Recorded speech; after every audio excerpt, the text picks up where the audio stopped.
Thursday Night Tailgate, where the spotlight is always on the positive. Tune in Thursday night from 8 to 10 p.m. Eastern Time to hear your favorite NFL legends, players, and coaches sharing their stories. Now back to Chris and Bob. I wouldn't joke about anything else that happens here tonight. And now back in making his fourth appearance with us here on Thursday Night Tailgate is former BC Lions wide receiver Marco Iannuzzi. Let me remind you about Marco's background. He is from Calgary, Alberta. In high school, he led his school to back-to-back provincial titles, and they were undefeated during his time in high school, going 29-0. In 2004, they were the #1 ranked team in Canada. He went to college here in the States at Harvard and MIT, and he played his college ball at Harvard, where he is still their all-time leader in kickoff return average, which was helped by a 95-yard return for a touchdown against Brown back in 2010. That year, he averaged 34.5 yards per return, which set their highest single-season average as well. He was a first-round draft pick, the number 6 overall selection by the BC Lions in the 2011 CFL draft. And I'm sure it was no coincidence that the Lions went on to win the Grey Cup that season. And Marco is one of the most philanthropic guys you'll find anywhere. He is doing wonderful things to help fight MS, autism, homophobia, environmental issues, and so much more. He does great work for the BC Children's Hospital and the Children's Hospice of Vancouver. 2016, he was the recipient of the Tom Pate Memorial Award, which is given annually to the player who displays outstanding sportsmanship and someone who has made significant contributions to his team and to his community and the CFLPA. And if all of that wasn't enough, he won the title of Canada's Smartest Person on a TV show of the same name, which aired up in Canada on CBC, and we are honored he is back with us again tonight here on Thursday Night Tailgate. Hey, Marco, Chris, and Bob, thanks for coming back on the show. Wow, thanks for that introduction. It's really great to be back, and I've enjoyed being on the line here for hearing the early parts of the show and hearing some stories from the guys. So thanks for having me. Oh, we appreciate it very much, Marco. So, Marco, since the last time we talked, and traditionally when we're talking to you, you're on a bus going somewhere, whether it's to the airport, from the airport, and that sort of thing. But here you are, you retired from the league. Talk about your decision to do so. Yeah, it was. You're right. I was usually mid-season when we were talking. Came to a point about halfway through last year's season, and I said to my wife, "Why don't I imagine I'm retiring? Every day I'll tell myself I'm going to retire and just see if it feels right, and we'll know if it's right, it's right." So the weeks go on, and I go about 9 weeks straight, and it just felt right as far as I accomplished everything I wanted to accomplish. I played over 125 games, won a championship. My kids, all 3 of our kids, they got to come and see so many games as a pro, and even at the college level. Our youngest, she saw a few of those. So we lived a wonderful storybook professional life, and I still had my head intact and my body intact, and with the thoughts of when is your next big hit that could put you out. I decided to get out on top and get out on my own terms. So I had a year left in my contract, and decided to, still retire and get rid of that year. And I was able to tell the fans in our last 3 games that I was retired. So I got to bring my kids out on the field and do a little lap of the field and wave to all the fans after those last 3 games. And it was just a real nice send-off, and it was the way I wanted to end it, and it was on my terms, and it was just honestly just a childhood dream come true, and a nice end to the era. And Marco, you mentioned, when's the next big hit coming and that sort of thing. How much did what we've learned over the last couple of years about CTE, how much of that, played into your decision to say, you know what, to your point, I'm intact here, let me get out now before maybe some of this comes around later in life? I'd say a quarter, but as much as 50% of my decision. The Harvard guys were coming up with those helmets, and they were testing them on us over at spring camp way back when I was in university, and that's when they came out with the SLI Institute there, where they were doing all the brain studies and everything like that. And that's a former Harvard guy too, Chris Nowinski. And so I was already kind of on the cutting edge of it then, and to see what the greater population knows now, it's kind of what we kind of knew call it 10, 12 years ago, me and the close group of guys that were sort of at the forefront of this. So, as my years as a pro went on and I got a few dings here and there, I got 2 major concussions in my career. And it was a terrible, dark, depressive state, after those, concussions. And took a great deal of energy just to get out of bed in the morning. And if you've seen my social media and you've seen me on TV, I'm a very energetic, charismatic, smiling guy. And I was still doing that during my depressive states, but I can tell you that the exact opposite human being existed when I went back to my room and closed my door at night. It was a very difficult time, and I started seeing guys retire or get knocked out of the game because of their head injuries. I knew that I didn't want that to be me. To be honest with you, I would say 50% of the deal of me retiring was, hey man, I got an Ivy educated brain, and every shot that I take, whether it be a young quarterback throwing me out to dry over the middle, or who knows what it could be, even if everything's done right, you can still take a shot. And it was too much risk when I looked at my family and what was going on. I lived my life and my football career, everything I wanted to do. And there was nothing more I could gain, only a lot to risk. And Marco, you talk about the Ivy League education that you've got. This is sort of an Ivy League night for us. We had Ross Tucker at the top of the show, who was a Princeton grad. We've got Nick Lowry coming up after you, who went to Dartmouth. So thinking about the Ivy League, and you got to play in, quote unquote, the game, the Harvard-Yale game, over the course of your career several times. What's it like that week? What's Yale week like when you're at Harvard? Oh man. It's pretty neat because it brings everyone together. The coolest thing about sport, and this is why if people say with all the head injury, would you still do it again? Yes, I would still continue to play football again, because the coolest thing about sport is that everyone forgets the problems, the diseases, the stresses they have in their lives. They get to come out and enjoy just a match, a game in the mud, in the gridiron, and it just brings people together. So case in point, Harvard versus Yale. Now, I can tell you that, yes, there's a diverse group of students at Harvard, but I can tell you that the majority of them might not have been football fans, let's just say. That being said, Harvard does have 41 NCAA sports, but they weren't football fans by nature. Now, they come together during that week, and you would not have known any different if you were at Michigan State, or whatever, any big rivalry. I mean, it was so cool to see a group of such a diverse group of people come together to support on both sides. I love to see Yale support, and after the games, it's a rivalry, but it's always a slap you on the shoulder and chuckle about it after type thing, even with the enemy. I mean, we host here in Vancouver a Harvard-Yale viewing party, and it's not just a Harvard party. We have Harvard and Yale people there. So I think the camaraderie and the coming togetherness of people is what's most important. And I'll tell you, with 64,000 people at the Yale Bowl and 34,000 people at Harvard Stadium, it was rocking and rolling, and it was honestly some of the coolest memories I had in that Yale Bowl in 2010 when I brought back we brought back the second half kickoff return for a touchdown.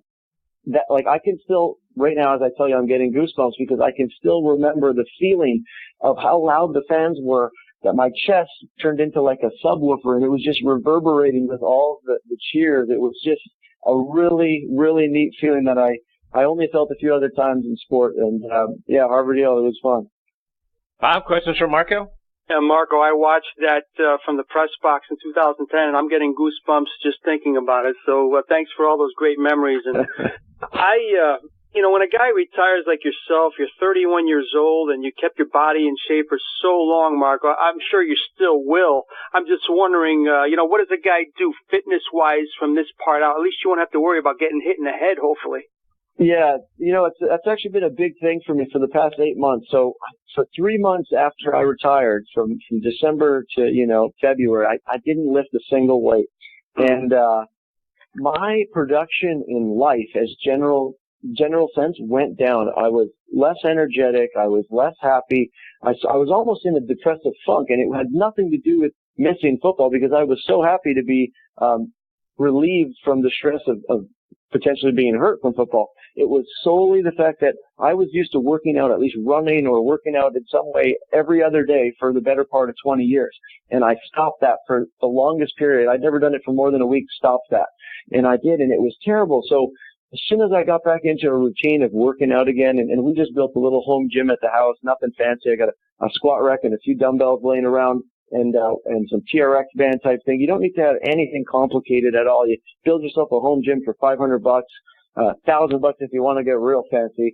But to be honest, the daily routine of working out, we put that weight room in the middle of our house. Our kids get to walk by it every day, and they jump in there and do a couple of sets of push-ups with us. And we just think that having a healthy life, it starts with your body. You know, I've met a lot of people with a lot of money in their lives in this business I'm in, and also in professional sports. And you know what? If they have a heart attack at age 50 and they're a goner, all that money and fame means nothing. So you got to take care of your body, and that's a real big, important thing for us in our family. And this past 8 months has been a real eye-opening experience for me to really find out the importance of physical activity when I'm no longer an athlete. And for a guy like yourself, Marco, who's experienced football at the pro level and the dangers involved of any contact sport, I wanted to get your opinion on how you would approach talking to young people, if not your own kids, others that are looking probably to do that in the future and the dangers involved. Yeah, you know, I like what the SLI Institute's doing. I mean, you can go read a lot about it. They show a list of all the Pro Bowl and Hall of Fame guys who started football after grade 9, and the list is staggering. You don't need to start football, tackle football in 4th grade. In fact, right now I coach my kids soccer and baseball, and they're already trying to put our kids into these specialized programs on a weekly basis. Aside from the sport they're playing, they want them just to focus on baseball, or soccer. Listen, if you want to be the best athlete I became is because I played every sport from badminton, volleyball, track. I did everything, and the coordination you learn and the friendships and the winning and losing, those are the most important things. So you don't need to specialize in football. If you specialize in football at an early age, you will become burnt out. I mean, perhaps the reason that I stopped playing football at the age of 31 was because I started in 2nd grade, and I started tackling in 5th grade, and I had 20 years of football under my belt by the time I was 31, and I don't say I was sick of it, but I was certainly had enough and won't miss not playing football.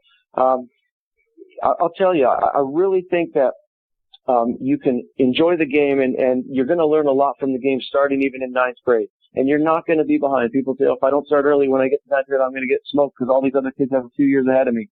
Guess what? You're going to catch up quicker. Your learning curve is going to be faster. You got to protect your noggin. I mean, the things that you learn when you do have the pressure, let's say you get to 9th grade, you're playing tackle football, you're in the trenches. If you don't do your job, the person next to you could be severely hurt. That kind of responsibility cannot be given to a child in any other way other than an 18-year-old going to war for their country. I mean, in reality, if you don't do your job, the man next to you can break his leg, he can get a concussion, he can be paralyzed. That kind of responsibility I cherish because that's what made me a man. That's what, cured me into the hard iron that I am, was having that responsibility and that dedication. So a double-edged sword. I'd love football. I'd go do it all again, but I would not start until 9th grade. Marco, a couple more before we let you go. And Bob and I are big golf fans, and I also do a golf show on Tuesday nights. And you've got a wonderful relationship with Ernie Els and supporting him and his foundation for autism. Talk about the work you're doing with Ernie. Well, right now I'm walking around my office with a golf club in my hand, so I love the game of golf as well. So what we did was, me and a partner of mine, we brought, Ernie Els had 20 tournaments down stateside, supporting his Center of Excellence, the Autism Center of Excellence down in Jupiter, Florida. And we loved what he was doing. We thought he was having such an impact on such a nationwide level that we wanted to bring it up to Canada. So 6 or 7 years ago, we brought up the first tournament here in Vancouver. It was a nice success. The next year we brought up 3 Canada-wide. So we were in Calgary, and then we were out in Montreal. And then by the 3rd or 4th year, we had split it to 6 locations across Canada. And though our money doesn't go towards the Center of Excellence down in Jupiter, what we do is we raise the money under the banner of the Ernie Els for Autism, but all the money earned in each province stays in that province to help excellence center-like facilities. So we have PALS Autism School here. We have a number of Canucks Autism Network. There are programs in each province where we've identified they're helping children on the autism spectrum live more fulfilling lives and help give their families more satisfaction and maybe freedom by knowing that their kids are included, taken care of, and are growing as athletes and as people. So it's been an awesome sort of experience with Ernie, in that the winner of each of our tournaments, or if you raise enough money, we send the winner or the raise enough money down to Las Vegas or Jupiter, wherever Ernie holds the finale, and then you have people from the States, people from Canada, all that have supported this cause in their given area, together to play around with Ernie and some of his buds, and his wife's there, and you get to meet his son, and it's again coming together. I think sport is so important because it brings people together from such diverse areas, geographically, socioeconomically. It brings them together just to support and to see that culmination at the finale each year. It is a real neat thing to see so many people caring for so many other people and just making our part and doing our part to make this world a better place. It's great stuff that you do, Marco, and you do it for a lot of other causes as well. I'm not sure anybody outside of maybe Bob Hope or Jerry Lewis has ever done as much for charity and worthy causes as you continue to do. Let our listeners know about some of the other things that you're doing and what you've got coming up on your schedule. You know, I'm just honestly, I'm a guy that it's tough for me to say no, and I'm actually kind of getting a little heat for it here in town right now because my schedule's too filled. I'm helping out with MS, of course. My mom has MS, and it's always been sort of a cornerstone inspiration for me. So whether it's with the MS Society of Canada, where I sit on the board, or some local guys who are doing more holistic approach with the Branch Out Neurological Foundation. Of course, through all the autism stuff, a lot of cancer, diabetes. In the end, this is what I look at it. Okay, so the way I look at my mother and her MS, I want to help and do everything I can. And when I was going around asking my friends for them to help me, I felt almost it was a one-way street. So I said, how can I help you? And then they would tell me that they're affected by something. So truthfully, we're all affected by something in our lives. And if we can come together and just take a little bit of the stress, a little bit of the burden, throw an event, raise some money, or put just awareness and just support to embrace the problems in our lives and make them make solutions for them. That's the most important thing. So when I say I'm a yes man, if you come to me with a charity, every one of these charities is well deserving, and I'm happy to help you out as your auctioneer, your guest speaker, whatever it is. Just find me on Instagram, find me on Facebook, find me on Twitter. Marco BC Lions. It's very easy. Just Google Marco BC Lions, and you can find me on whatever social platform you want. Check out some of my pictures. Check out what I'm doing, and like and comment. And if I can help your whatever you're doing charitably, you just make a comment, and we'll reply back. We'll find a way to maybe get together, put you in touch with someone in your area, or maybe come to our area. But as long as everyone's working together to help out, it doesn't matter what you're supporting, as long as it's important to you.